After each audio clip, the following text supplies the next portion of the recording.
آپ کے صاحبزادے کہتے ہیں حضرت عمر فاروق رضی اللہ تعالیٰ عنہ نا کہ ایک اونٹ زخمی ہو گیا، کسی نے اسے زخمی کر دیا۔ تاریخ الخلفاء میں امام جلال الدین سیوطی علیہ رحمہ نے لکھا ہے اونٹ زخمی ہو گیا، اونٹ کی نا گردن پر نشان لگ گیا زخم کا۔ اس زمانے میں طریقہ تھا کہ کپڑا جلا کے نا زخم پہ لگایا جاتا تھا۔ حضرت عمر فاروق رضی اللہ تعالیٰ عنہ نا اب 60 سال عمر ہے، بوڑھے آدمی ہے، جسمانی طور پر بھی کمزوری آ جاتی ہے عمر کے حساب سے۔ اونٹ کی نکیل کے ساتھ پہلے اسے باندھا، پھر وہ کپڑا جلایا، پھر اپنے ہاتھوں سے اونٹ کا وہ جو زخم تھا نا اس پر وہ کپڑا ڈالنے لگے، اس کو ٹھیک کرنے لگے۔ تو صاحبزادے آگے بڑھے، وہ کہنے لگے ابا جی یہ اونٹ ہے اور آپ اس کے زخم کو چھیڑ رہے ہیں، وہ آپ کو تکلیف بھی پہنچا سکتا ہے،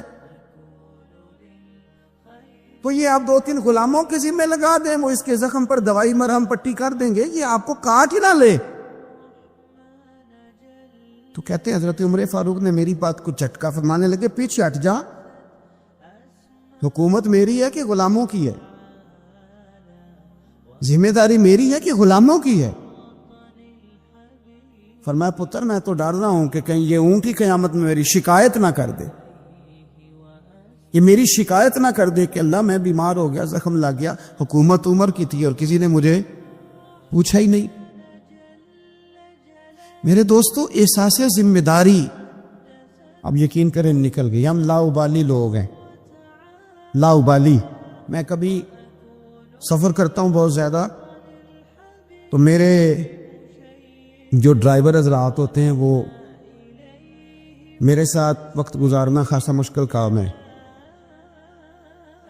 اس لیے کہ میں گاڑی مجھے چلانی نہیں آتی پر چلواتا اپنی مرضی کی ہوں۔ تو ان کی خواہش ہوتی ہے کہ میٹر پہ نظر نہ پڑے پیر صاحب کی، تو میں پچھلی سیٹ پہ بیٹھتا ہوں تو میں اس ترتیب سے بیٹھتا ہوں کہ مجھے پتہ چل جائے کہ میٹر اب کہاں پہنچا ہے، اس لیے کہ مجھے پتہ ہے خدا نہ خواستہ کسی جگہ کوئی معاملہ ہوگا نا، اور میں بچوں کو بتاتا رہتا ہوں۔ ایک دفعہ ایک آدمی غلط کراس کر گیا اور بڑی مشکل سے بچے نے بریک لگائی، بچہ کہنے لگا اس کے قریب جا کے نا تو میں نے بھی اس کو اسی طرح سزا دینی ہے۔ تو میں نے کہا پتر تو بات کو سمجھ، اسے کوئی بھی کچھ نہیں کہے گا اور ہمیں لوگ کہیں گے تسی تے سیانے بیانے ہونا۔ ہمیں اپنی ذمہ داریوں کا احساس کرنا چاہیے۔ جب ہم غیر ذمہ دار کسی جگہ بھی ہو جاتے ہیں تو حالات خراب ہو جاتے ہیں۔ حضرت عمر فاروق اب 24 لاکھ مربع میل کا حکمران اور ہزاروں لوگ جس کے پیچھے نماز پڑھیں، وہ ایک ایک بندے کا خیال کرے، ممکن نہیں ہوتا۔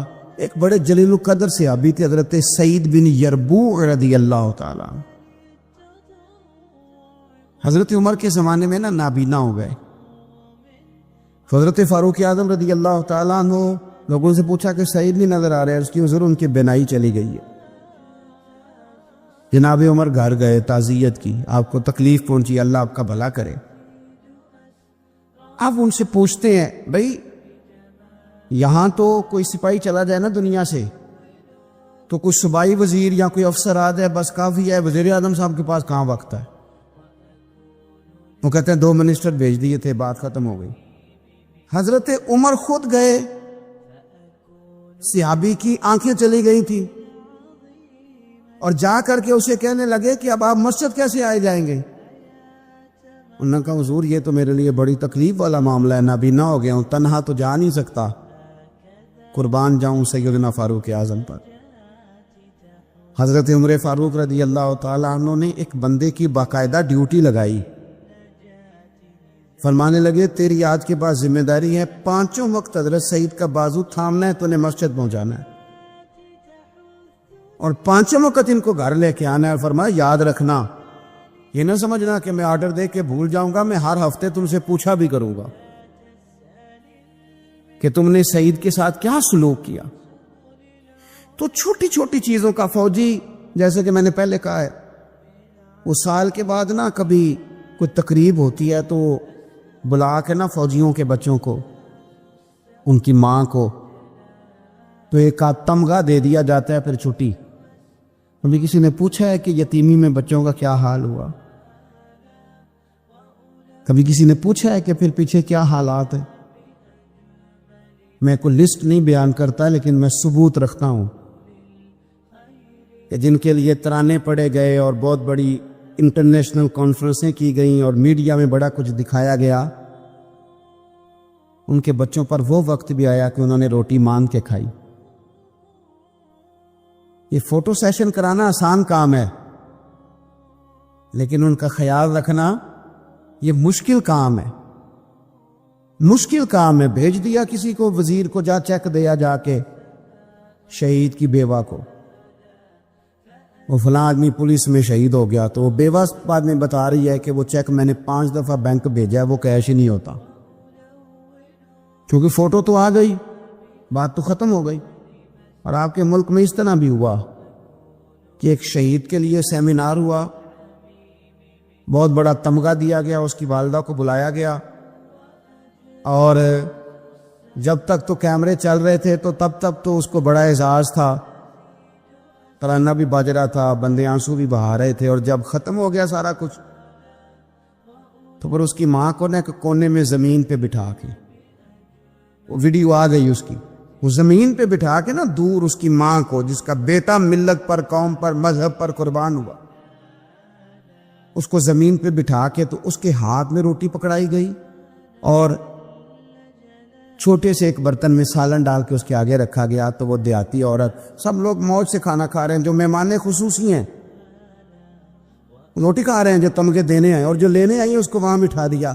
پھر وہ کسی نے ویڈیو بنا کے جب نیٹ پہ ڈال دی تو پھر کہا گیا کہ ہم نے نوٹس لے لیا ہے، وہ پتہ نہیں کس بلا کا نام ہے، ہم نے نوٹس لے لیا ہے، وہ کیا ہوتا ہے؟ میں تو نہیں پتا آج تک اس کا کوئی نتیجہ نکلا ہو۔ کیا نوٹس لیا؟ کیا بات آئی سامنے؟ کچھ بھی نہیں۔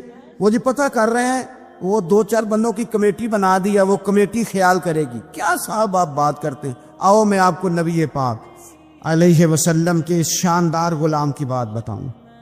صحیح بخاری میں حدیث، صحابہ کہتے ہیں حضرت عمر فاروق رضی اللہ تعالیٰ عنہ کے پاس ایک خاتون روتی ہوئی آئی، کہنے لگی خامد میرا شہید ہو گیا اور 4-5 بیٹیاں چھوڑ گیا، تو گھر میں تو بکری کا کھور بھی نہیں، کوئی چیز نہیں کھانے پینے کے لیے۔ فاروق اعظم رضی اللہ تعالیٰ عنہ نے کمیٹی نہیں بنائی، چیک نہیں دیا، وہ ایک اچھا سا اور ایک خوبصورت سے پیکج کا اعلان نہیں فرمایا، بلکہ فاروق اعظم نے ایک اچھا تازہ تگڑا اونٹ مال غنیمت کے اونٹوں میں سے لیا، اور 2 بوریاں اپنے ہاتھوں سے اچھے راشن کی بھری، اس کے اندر ڈھیر سارے نگد پیسے بوریوں میں ڈالے، اور وہ دونوں بوریاں اونٹ کے اوپر اپنے ہاتھوں سے، بخاری پڑھ رہا ہوں، ان کی رسیاں باندھی، پھر اس عورت کے ہاتھ وہ لگام تھمائی، اور اسے کہا پتر میں نے تجھے اتنا مال دے دیا ہے کہ جب تک یہ ختم ہوگا نا انشاءاللہ تب تک تیرے حالات بھی اللہ بدل دے گا، تیرے دن بدل جائیں گے جب تک یہ ختم ہوگا۔ وہ خاتون جانے لگی تو آپ فرمانے لگے بیٹا اونٹ نہیں واپس بھیجنا، یہ بھی تیرا ہی ہے، دے دیا تجھے۔ اب چلے گئی وہ خاتون، تو صحابہ کہتے ہیں ہم نے پوچھا کہ جناب آپ تو بڑے کفایت شعار ہیں، آپ تو بڑی بانٹ کے چیزیں دیتے ہیں، تو آپ نے اس بچی کو اتنا کچھ دے دیا اور بیک وقت دے دیا، اور واقعی بہت زیادہ دے دیا، اور نقدی پیسے بھی دے دیے۔ حضرت عمر فرمانے لگے تم نہیں نہ جانتے، میں جانتا ہوں، یہ میرے نبی پاک کے صحابی حضرت خفاف بن ایمار رضی اللہ تعالیٰ عنہ کی صاحبزادی ہے، اور میں نے حدیبیہ کے مقام کے اس کے باپ کو حضور کی خدمت کرتے دیکھا ہے، میں نے انہیں جنگیں لڑتے دیکھا ہے، اس کے باپ کو، اس کے بھائی کو۔ فرمایا وہ تو بچی آئی ہے تو میں تمہیں کیا بتاؤں، مجھے تو تکلیف شروع ہو گئی ہے کہ اسے آنا کیوں پڑا ہے، خود آگے بڑھ کے میں کیوں خدمت نہیں کر سکا، اسے آنا کیوں پڑا۔ کچھ لوگ ایسے ہوتے ہیں جنہیں قدر ہوتی ہے، وہ قربان کر دیتے ہیں عرش ہے، لیکن اصولوں پر کبھی سمجھوتا نہیں کرتے۔ حضرت سیدنا فاروق اعظم مسلمانوں اور مومنین کے لیڈر تو ہیں، لیکن حضرت عمر فاروق انسانیت کے رہنما ہیں بہت بڑے۔ حضرت عمر جس ہستی کا نام ہے، اس بندے نے انسانیت کے اصول وضع کیے۔ حضرت فاروق اعظم نے لوگوں کی بھلائی اپنا ذوق بنا لیا تھا۔ ایک جگہ سے نا چادریں آئیں بہت ساری، میرا خیال ہے کہ جو بہترین چیز ہوتی ہے نا وہ لوگ پہلے گھر رکھ لیتے ہیں۔ یہ قربانیاں ہوئی ہیں نا جی، تو 4 5 رانے ہیں جنہوں نے 6 بکرے کیے، وہ پہلے انہوں نے سائیڈ پہ کر لی۔ فرمانے لگے کہ چادریں آئیں اور بڑی بڑی قیمتی چادریں آئیں، تو فاروق اعظم رضی اللہ تعالیٰ عنہ نے کوئی اس میں تخصیص نہیں کی، 1 2 2 3 3 4 بانٹتے رہے۔ چادریں تھی عورتوں والی۔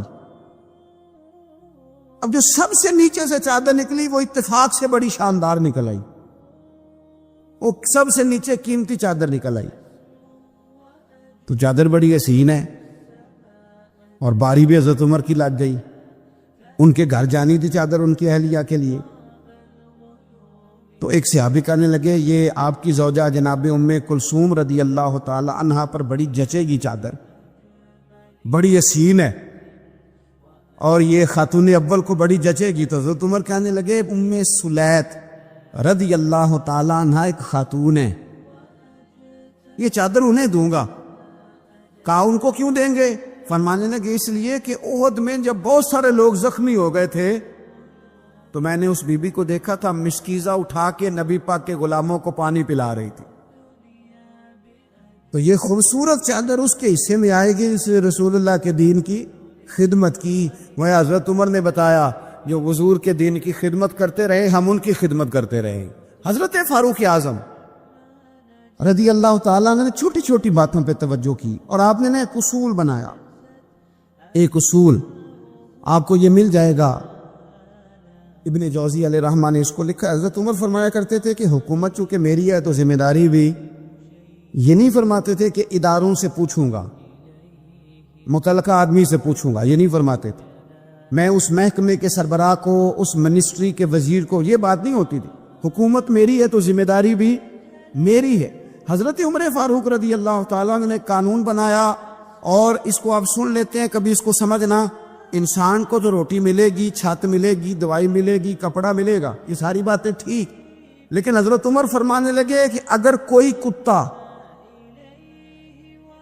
بغیر پانی پیے مر گیا فرات کے کنارے صحرا میں، یعنی اس تک پانی نہیں پہنچا، انسان کی بات نہیں، یہاں تو عورتوں کو اسپتال میں جگہ نہیں ملتی تو وہ رکشے میں بچے پیدا کر لیتی، یہاں تو بہت سارے لوگ ایسے ہیں جنہیں دوائی میسر نہیں آتی اور وہ مر جاتے۔ کتا اگر میری حکومت میں پیاسا مر گیا تو عمر فرماتے اللہ مجھ سے پوچھے گا کہ ڈیوٹی تو تیری تھی نا۔ فوجیوں کو بھیجتے تھے نا جب آپ جہاد پر، تو پیچھے سے فوجیوں کے گھروں میں جاتے تھے صبح خود۔ میں پہلے کہہ چکا ہوں کہ یہ نہیں کہتے تھے کہ محکمے والوں کی ڈیوٹی لگا دی ہے، خود جاتے تھے اور فوجیوں کے گھر والوں سے پوچھتے تھے کوئی سبزی تو نہیں منگانی، کہ نہیں حضرت عمر کوئی سودا تو نہیں منگانا؟ تو وہ خواتین کہتی کہ ہاں زیتون لانے والا ہے، پنیر لانے والی ہے، گھی لانے والا ہے، ستوں کی ضرورت ہے۔ تو فاروق اعظم نے لسٹ پکڑی ہے، تو بازار میں آتے تو شور مچ جاتا امیر المومنین آئے، لوگ پوچھتے آپ کیسے آئے؟ فرمانے لگے وہ فوجیوں کے گھروں میں سودا پہنچانا ہے۔ ایک دفعہ قحط بھی پڑا تھا حضرت عمر کے دور میں، عام الرمادہ اس کو کہتے، 8 9 مہینے بارش نہیں ہوئی تھی۔ حضرت عمر فاروق نہ شروع سے زیتون استعمال نہیں کرتے تھے۔ کچھ بندے کچھ چیزیں نہیں نہ کھا سکتے، ان کا مزاج نہیں ہوتا۔ میرا بھائی ہے گوشت نہیں کھاتا، میرا ایک بیٹا ہے سوائے گوشت کے کوئی شے نہیں کھاتا۔ اب یہ فرق ہے، کوئی کچھ کھاتا ہے اور کوئی کچھ کھاتا ہے، اب اس کا کیا کیا جائے؟ اپنا اپنا لوگوں کا مزاج ہے۔ ہمارے سامنے بہت سارے بندے بہت ساری چیزیں، اللہ کے فضل سے ناپسند کوئی شے نہیں، لیکن کچھ چیزیں انسان کی طبیعت پر سوٹ نہیں کرتی، اس سے وہ نہیں کھائی جاتی۔ یہ الگ بات ہے کہ لوگ پیر صاحب کو بلیک میل کرتے ہیں، کہتے ہیں کھائیں، ہم نے وضو کر کے پکائی ہے، یا آپ نے وضو کر کے پکائی ہے تو وہ جو دوائی کھا کے ہضم کرے گا، تو آپ مہربانی کریں، وہ نہیں کھانا چاہ رہا تو آپ اس کو تھوڑی سی گنجائش ہی دے دیں۔ تو حضرت عمر فاروق زیتون استعمال نہیں کرتے تھے، ان کی طبیعت کو تکلیف دیتی تھی۔ اب قحط کا زمانہ ہے، آپ کا مزاج تھا گھی کے ساتھ سالن پکتا تو کھاتے، تو قحط پڑا نا تو گھی بہت مہنگا تھا اور زیتون سستا تھا، تو حضرت عمر نے کہا سارے زیتون ہی کھائیں گے۔ گھر آ کے اپنی بیوی سے کہا کہ آج کے بعد ہنڈیا زیتون میں پکے گی، حالانکہ اس زمانے میں زیتون بہت سستا ہے۔ تو اہلیہ کہنے لگی بچے تو کھا لیں گے تو آپ کا کیا بنے گا؟ فرمایا میرا بھی کچھ نہیں بنے گا، میں بھی کھاؤں گا۔ اب ایک آدمی نے ایک چیز کبھی نہیں کھائی، پھر وہ روز کھانی پڑے، 4-5 دن بیت گئے تو پیٹ سے گڑ گڑ کی آوازیں آنے لگی، اس نے پیٹ خراب کر دیا۔ تو حضرت عمر امیر المومنین اپنے پیٹ سے باتیں کر رہے ہیں، فرمانے لگے جتنا مرضی شور کر، اپنے پیٹ سے کہتے ہیں شور جتنا مرضی کر، گھی تجھے اسی دن ملے گا جس دن میرے نبی کی ساری امت گھی کھانے لگ جائے گی۔ کار شور جتنا مرضی تو نے کرنا ہے، یہ اسی دن ملے گا جس دن حالات نارمل ہو جائیں گے۔ ابھی کہتے ہیں ابھی تجھے گھی مل سکتا، حالات نارمل ہوں گے تو ملے گا، کار شور جتنا تو نے کرنا۔ میرے بھائی یہاں تو لاک ڈاؤن ہوا، حالات بدلے، بڑی لوگوں کو پریشانی ہوئی، چاہیے تو یہ تھا نا کہ وزیر کے پاس جو 3 گاڑیاں پروٹوکول کی ہیں وہ 3 ہی دے دیتے، ایک رکھ لیتے جس میں سفر کرتے ہیں۔ لیکن ہمارے یہاں نا لوگ غریبوں کا درد بیان کرتے ہیں لیکن اس کا عملی اظہار۔ قحط کے دنوں میں آپ کا بیٹا تربوز کھا رہا تھا تو سیدنا فاروق اعظم نے پکڑ کے اس کے گردن پر ایک چپت مار دی، فرمانے لگے تو کتنا عجیب آدمی ہے کہ لوگ قحط میں پڑے ہوئے ہیں تو تربوز کھا رہا، خبردار جب تک سب لوگوں کو چیزیں نہیں مل جاتی اتنی دیر تک تمہیں یہ کھانے کی اجازت نہیں ہے۔ پھر حضرت عمر رضی اللہ تعالیٰ عنہ کے زمانے میں اس قحط کے دور میں بارش نہیں ہوتی، حضرت بلال بن حارث المزنی، یہ صحابی ہیں، مصنف ابن ابی شیبہ میں موجود ہے، یہ ختم کیسے ہوئی، قحط ختم کیسے؟ وہ گئے جا کے نا حضور کے روضے پہ حاضر ہوئے، حضور بارش نہیں ہو رہی مہربانی کریں، کہتے میں وہیں سو گیا، مجھے حضور خواب میں ملے اور فرمایا عمر کو میرا سلام کہنا اور اسے کہنا تو فکر نہ کر رب بارش عطا کرے گا۔ تو بارش ہوئی حضور کے روضہ نور پہ جانے کی برکت سے۔ اللہ کرے امت کے لیے روضے کے دروازے ہمیشہ کھلے رہے، کبھی بند نہ ہو، وہاں سے تو کرم ملتا ہے۔ تو جو آج حضرت عمر کے بارے میں ساری گفتگو ہے، ایک پہلو میں آپ کے سامنے رکھنا چاہتا ہوں کہ احساس ذمہ داری، لوگوں کے ساتھ ان کا رویہ۔ یہ قحط کے زمانے میں ہی دور سے کچھ لوگ آ گئے کہ چلو باہر قحط ہے تو مدینے چلتے، انہوں نے آ کے باہر ڈیرا لگا لیا، حضرت عمر کو پتہ چلا کچھ مسافر بھی آ گئے، تو آپ نے کھانے پینے کا سامان اٹھایا، پشت پہ رکھا، کندھے پہ تو جا رہے ہیں۔ جناب ابو ہریرہ فرماتے ہیں عمر بھی تھے، ان کے خادم بھی تھے، میں نے پوچھ لیا کہاں جا رہے ہو؟ تو کہنے لگے پیچھے مڑ کے ابو ہریرہ ہے؟ میں نے کہا جی۔ کہنے لگے ادھر آ یار میں تھک گیا ہوں، تھوڑا سا سامان تو بھی اٹھا، چل میرے ساتھ۔ کہتے میں نے تو پوچھ لیا تھا، میں بھی قابو آ گیا۔ وہ سامان اٹھایا، جہاں قافلہ ٹھہرا تھا وہاں گئے اور جا کر کے نا حضرت عمر نے مجھے کہا لاؤ لکڑیاں، کہتے ہم لکڑیاں اکٹھی کر کے لائے تو عمر نے خود آگ جلائی، پھر فاروق اعظم نے خود کھانا پکایا اور فرمایا جب وہ مہمان روٹی کھا رہے تھے تو عمر رو رہے تھے۔ ہم نے کہا حضور روتے کیوں ہیں؟ فرمانے لگے جب رب کے بھوکے بندے روٹی کھا لیتے ہیں تو اللہ راضی بڑا ہوتا ہے۔ تو سوچتا ہوں مجھ چھوٹے آدمی کو رب کریم نے کتنا اعزاز دیا ہے کہ میری وجہ سے آج ان بھوکوں نے کھانا کھایا۔ میرے عزیزو، جناب فاروق اعظم نے ہمیں یہ درس دیا کہ احساس ذمہ داری زندگی میں پیدا کریں۔ حضرت حذیفہ بن یمان ایک صحابی تھے، میرے نبی کریم علیہ السلام نا ان سے راز کی باتیں کرتے تھے۔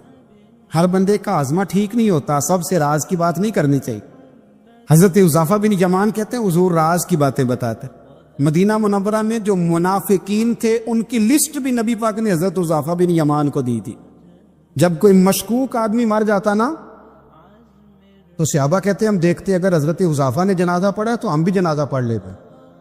نبی پاک نے بھی کچھ جنازے نہیں پڑھے، ترمذی میں ہے، فرمایا عثمان سے جو بغض رکھے اس کا جنازہ نہیں پڑھیں گے۔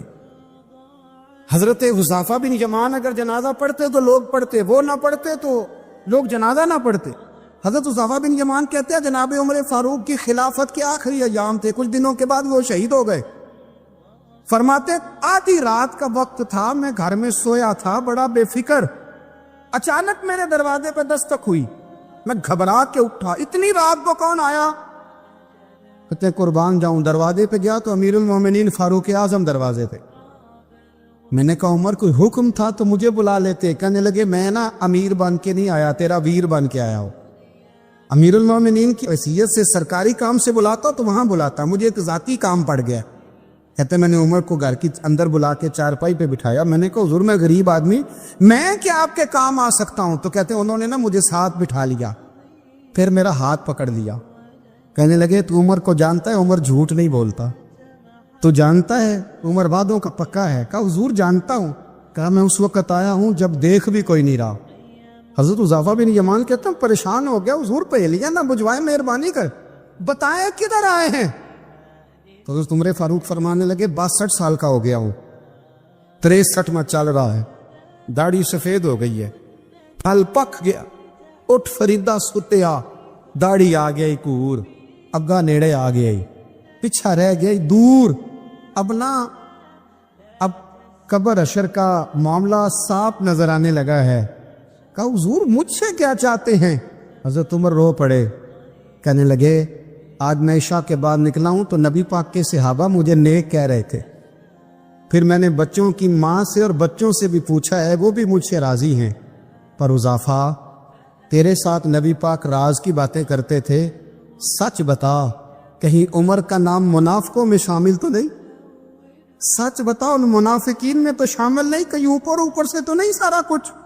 حضرت حذیفہ بن یمان کہتا ہے میں باپ کے مرنے پہ اتنا نہیں رویا جتنا عمر کے سوال پہ رویا، میں قدموں میں بیٹھ گیا، میں نے کہا نہیں عمر یہ تو میں نے نہیں سنا، لیکن یہ میں نے نبی پاک سے ضرور سنا ہے کہ میرے بعد اگر کوئی نبی ہوتا تو عمر ابن خطاب ہوتا، یہ میں نے اپنے کانوں سے سنا ہے کہ عمر جس گلی سے گزرے شیطان رستہ بدل جاتا ہے، یہ میں نے اپنے کانوں سے سنا ہے کہ 950 سال حضرت جبریل جناب عمر کی شان بیان کریں تو پھر بھی بیان نہیں ہو سکے، یہ میں نے ضرور سنا۔ دوستو ساری زندگی حضرت عمر نے اگر دوسروں کا محاسبہ کیا تو اپنا اور اپنے بچوں کا بھی کڑا خیال رکھا، اپنی ذات پر بڑی توجہ دی۔ جو لوگ اپنا بھول جاتے نا، ہمیں اپنی صحت کا بڑا خیال ہے لیکن اپنی روحانی زندگی کا کوئی خیال نہیں ہے۔ حضرت عمر فاروق رضی اللہ تعالیٰ عنہ نا باہر والوں کا بھی بڑا سخت حساب کرتے تھے، بڑا ایک گورنر صاحب نے لباس بڑا شاندار پہننا شروع کر دیا تھا تو حضرت عمر نے اتروا کے نا تو انہیں ٹاٹ کا لباس پہنا کے تو اونٹ چرانے کی ڈیوٹی دے دی تھی، اتنا سخت احتساب کرتے۔ کسائی کی دکان پر بھی 1-2 گھنٹے کھڑے ہوتے تھے، جو آدمی مسلسل 2 دن گوشت خریدتا تھا نا، فرماتے تھے اس کا ٹیکس بڑھا دو، لوگوں کو دال نہیں مل رہی اور یہ روز گوشت کھاتا ہے۔ حضرت فاروق اعظم اس کو جزیہ کہا جاتا تھا، یا کچھ اور معاملات ہوتے تو بڑھا دیتے۔ مسلسل جو 2 دن آدمی گوشت کھاتا تھا، فرماتے تھے مدینے میں غربت ہے، اگر یہ والا نظام تم کرو گے تو غریب لوگ کس کی طرف دیکھیں گے۔ لیکن اس سے زیادہ بڑھ کر جو ان کی زندگی کا معیار اور سٹیٹس تھا وہ یہ تھا کہ اپنے گھر کا خاص خیال رکھتے، خاص توجہ کرتے۔ ملک شام سے اور ایران سے کچھ لوگ آپ کی خدمت میں آئے تو وہاں سے کچھ کنیزیں بھی آئیں، ان کے بادشاہ کا پیغام لے کے۔ شاہ ایران کی کنیز کو ملکہ نے کہا کہ نا حضرت عمر کی زوجہ کو دیکھ کے آنا ذرا کس طرح کی ہے۔ ہمارے ملک میں کیا کہتے ہیں خاتون اول، باقی سارے دووں میں خاتون اول، ذرا خاتون اول کو دیکھ کے آنا۔ تو وہ جب آئی نا گھر میں ملنے تو کہا کہ مجھے میری ملکہ نے کہا تھا کہ عمر کی زوجہ سے اہلیہ سے ملاقات کر کے آنا، تو حضرت عمر کی اہلیہ نے نا ایک جوڑا کپڑوں کا دے دیا ملکہ کے لیے اور ایک خوشبو کی شیشی دے دی۔ اب جب وہ تحفے وہاں گئے تو اس ملکہ نے نا کچھ سونے کا سامان بھیجا، کچھ زیورات بھیجے، کچھ تحائف بھیجے۔ جب حضرت عمر کے گھر آئے نا، وہ خادم لے کے آیا، اس نے کہا جی آپ کی اہلیہ نے تحفے بھیجے تھے، تو جواب میں شاہ ایران کی بیوی نے، یہاں جس ملک کا وہ سفیر تھا، انہوں نے بھی یہ بھیجے۔ تو حضرت عمر فاروق نا وہ تحفے لے کے گھر گئے تو جا کے کہنے لگے اپنی اہلیہ سے، یہ تو کب سے تحفے تحائف بھیجنے لگ گئی ہے، یہ کب سے نظام شروع ہو گیا؟ تو کہ حضور تحفہ دینا لینا تو ٹھیک ہے، سنت ہے، محبت بڑھتی ہے، تو یہ کوئی قباحت نہیں، اور میں نے اپنی ذاتی استعمال کے لیے جو چیزیں رکھی تھی وہ میں نے دی ہیں۔ تو حضرت عمر فاروق رضی اللہ تعالیٰ عنہ فرمانے لگے ہم نے کسی ملک کے ساتھ اور اس کے بادشاہ کے ساتھ ذاتی تعلق نہیں بنانا، تعلق جو بھی بنے گا رسول اللہ کے دین کی برکت سے بنے گا۔ ذاتی رشتے نہیں ہم نے قائم کرنے، ذاتی۔ آپ کے ملک کی جو ایئر لائن جس کا ہر سال خسارے کا ڈنڈورا پیٹا جاتا ہے نا، وہ ہمارے بادشاہ صاحب اور صدر صاحب اگر غیر ملکیوں کو گھوڑا کبھی بھیجنا ہو نا، گھوڑا، تو پورا ایک جہاز گھوڑا لے کے تحفے میں جاتا ہے، پورا جہاز غریب قوم کا یہ سرمایہ، اور قوم بڑی بادشاہ ہے، لائنوں میں لا کے ووٹ دیتی ہے۔ دو کام ہمیشہ لائن میں لگ کے کرنے، ایک بل لائن میں لگ کے جمع کرانا ہے اور ایک ووٹ لائن میں لگ کے، تاکہ پھر پورے 5 سال لائن میں ہی لگے رہے۔ مرضی سے آپ ووٹ دینا، پر جو بات درست ہے اس کو سنو۔ حضرت عمر فاروق رضی اللہ تعالیٰ عنہ نے اپنی اہلیہ سے پوچھا کتنے کا تھا وہ تیرا جوڑا اور خوشبو کی شیشی؟ نے کہا 3 دینار کی۔ فرمایا یہ 3 دینار تیرے، اور باقی جو تحفے آئے ہیں وہ تو خود کہہ، چونکہ اس نے تیرے نام بھیجے ہیں، تو کہہ کہ میں مال غنیمت میں دیتی ہے، تو کہہ میں مسلمانوں کو کہہ۔ تو زوجہ ہنس پڑی، کہنے لگی میں نام ہی کہوں تو مجھے کہنا تو پڑے گا ہی، کہنا تو میں نے ہے ہی، کیونکہ سامنے عمر فاروق ہے، لہذا فرمایا کہہ دیتی ہوں میں نے دیا خزانے کو۔ حضرت عمر نے جمع کرا لیا۔ میں یہ کیا بات ہوں، میرے گھر والے جو مرضی کریں، ان کا معیار زندگی جس طرح کا مرضی ہو۔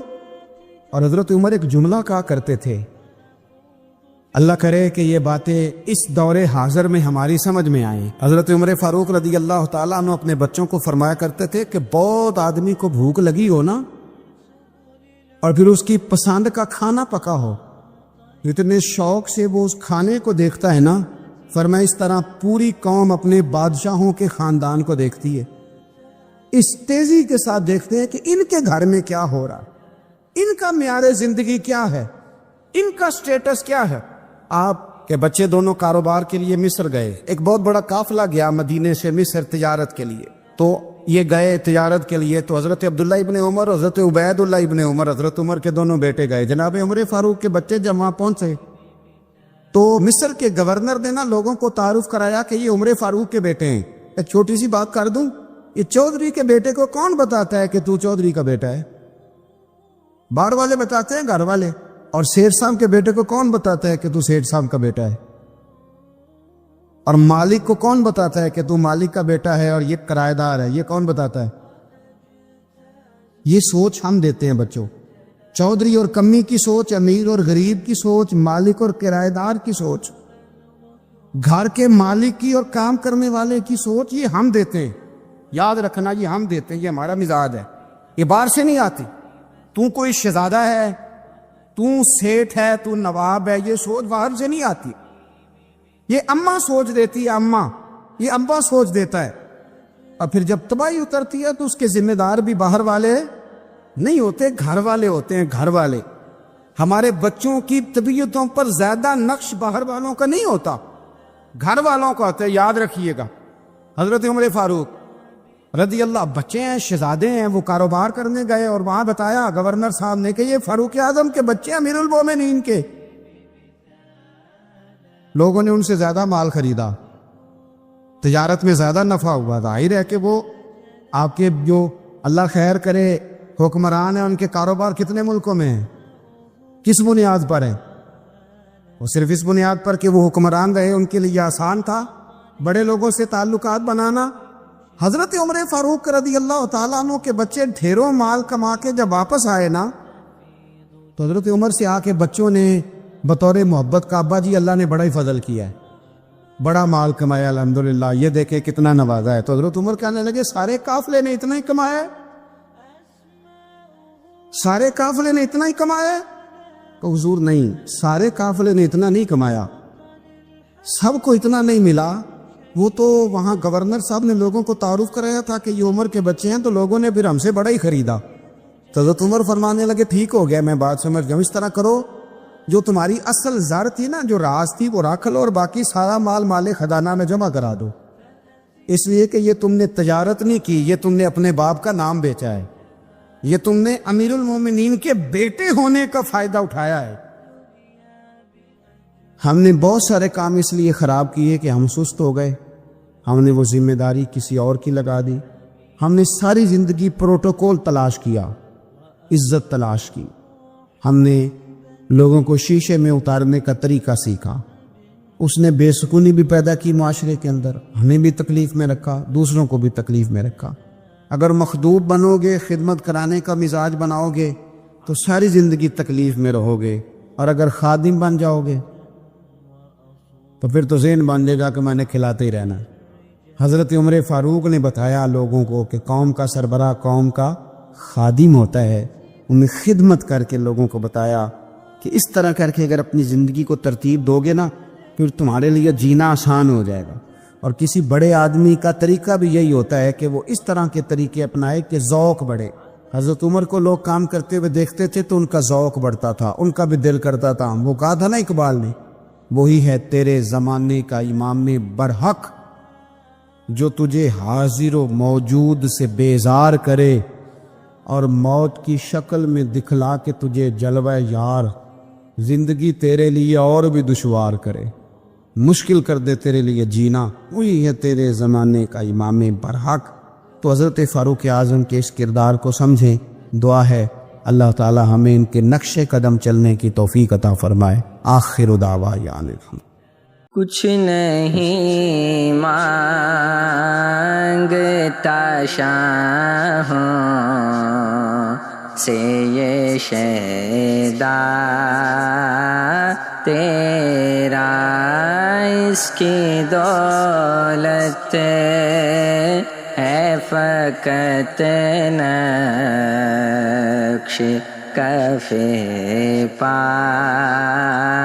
تیرا، اس کی دولت آقا، اس کی دولت ہے فقط نقش کف پا تیرا، دستگیری میری تنہائی میں تو نے ہی تو کی، دستگیری میری تنہائی میں تو نے ہی تو کی، میں تو مر جاتا اگر ساتھ نہ ہوتا تیرا، اس کی دولت ہے فقط نقش کف پا تیرا۔ لوگ کہتے ہیں کہ سایہ تیرے پیکر کا نہ تھا، لوگ کہتے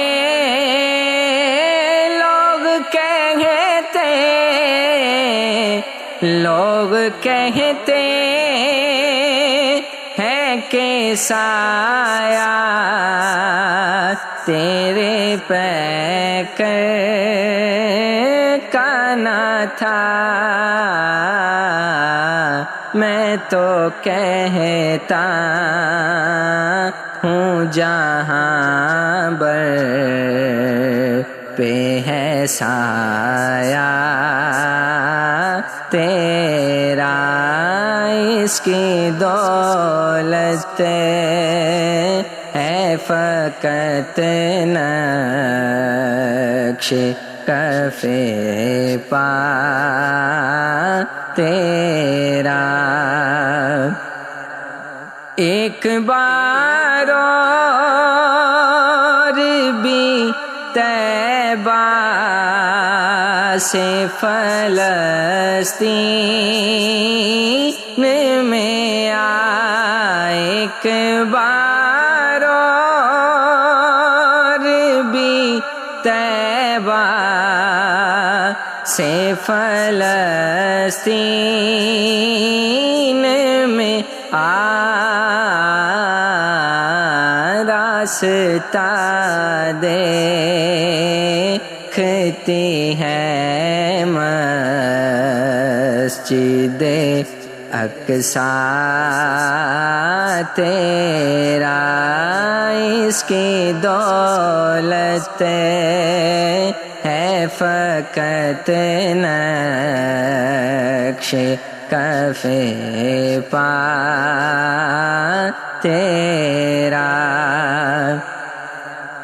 اب بھی ظلمات فروشوں کو گلا ہے تجھ سے. اب بھی ظلمات فروشوں کو گلا ہے تجھ سے. رات باقی تھی کہ سورج نکل آیا تیرا. اس کی دولت ہے فقط نقش کف پا تیرا. پورے قد سے جو کھڑا ہوں تو یہ ہے تیرا کرم. پورے قد سے پورے قد سے پورے قد سے جو کھڑا ہوں تو یہ ہے تیرا کرم. مجھ کو جھکنے نہیں دیتا ہے سہارا تیرا. مجھ کو جھکنے میرے آقا مجھ کو جھکنے نہیں دیتا ہے سہارا تیرا. کچھ نہیں مانگتا شاہوں سے یہ شیدا تیرا. اس کی دولت ہے فقط نقش کف پا تیرا.